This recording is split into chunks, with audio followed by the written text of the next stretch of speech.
Sanctification is doing the Father's will.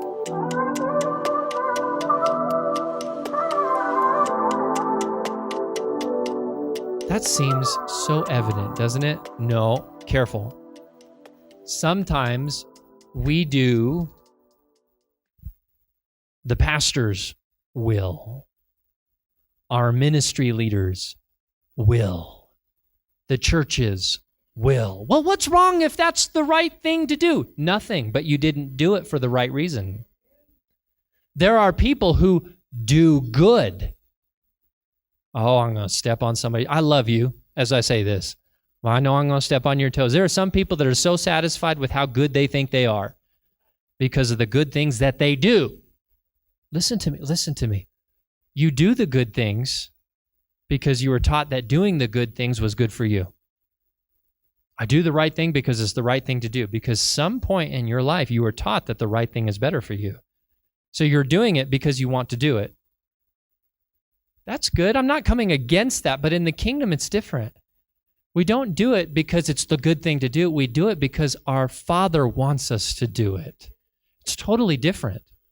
Because sometimes the Father will ask you to do things that you don't think are good, that won't have your immediate vision inside of what you think your life can be. God will ask you to make different decisions, and you think, but that's going to ruin my plan.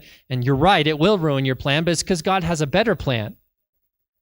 The good thing would be for you to do what your plan was, because that was a good plan for you.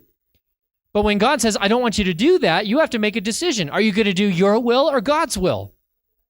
And there are some people that do good things. Hear me.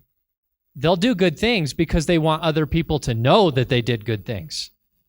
They'll do good things because it's better to be able to say to other people that I always do the right thing. But that at its core is pride and arrogance, that you can always do the right thing, that you chose to do the right thing. See, at the end of the day, it's all you.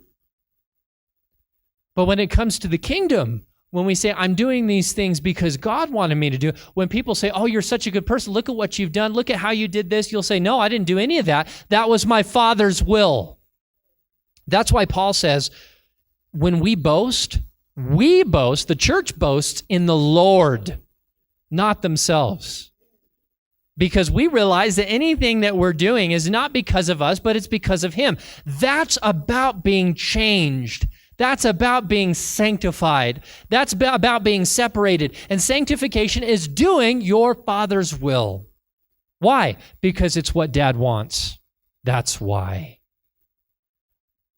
Doing the Father's will means that you're willing to go to the cross. Like what Jesus says, if this cup can pass from me, nevertheless, not my will, but what does He says? But yours be done. That's the will of the Father.